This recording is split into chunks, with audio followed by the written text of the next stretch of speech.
Maharashtra premier league தொடரில் புனேரி பாபா அணியின் captain Ruturaj Gaikwad wicket keeping செய்த சம்பவம் ரசிகர்களுக்கிடையே ஆச்சரியத்தை ஏற்படுத்தியுள்ளது. சிஎஸ்கே அணியின் கேப்டனாக ருத்துராஜ் கெய்க்வாட் பொறுப்பேற்று சிறப்பாக அணியை வழிநடத்தினார். பிளே ஆஃப் சுற்றுக்கு முன்னேற முடியவில்லை என்றாலும் வீரர்களின் காயத்தையும் கடந்து சிஎஸ்கே அணிக்கு வெற்றியை தேடிக் கொடுத்தார்.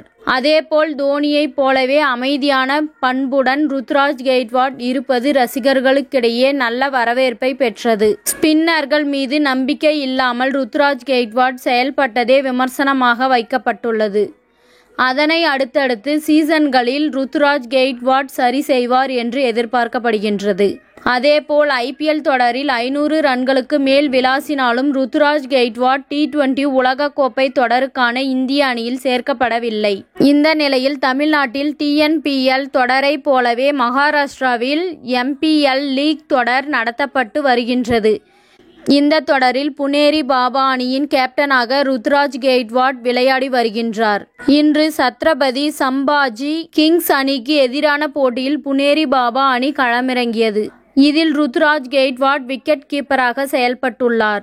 இதற்கு முன்பாக ஒருமுறை விஜய் ஹசாரே கிரிக்கெட் தொடரில் ருத்துராஜ் கெய்க்வாட் விக்கெட் கீப்பராக செயல்பட்டுள்ளார். அப்போது ரசிகர்களுக்கிடையே பெரிய அளவில் விவாதமாகாத நிலையில் மீண்டும் விக்கெட் கீப்பர் கிளவுஸை ருத்துராஜ் கெய்க்வாட் ஏற்றுள்ளது சிஎஸ்கே ரசிகர்கள் மத்தியில் ஆச்சரியத்தை ஏற்படுத்தியுள்ளது.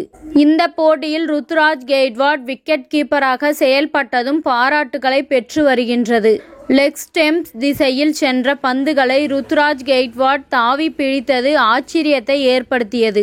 இதனால் தோனியின் சிஷ்யனாகவே ருத்துராஜ் கெய்க்வாட் மாறிவிட்டதாக ரசிகர்கள் கொண்டாடி வருகின்றனர்.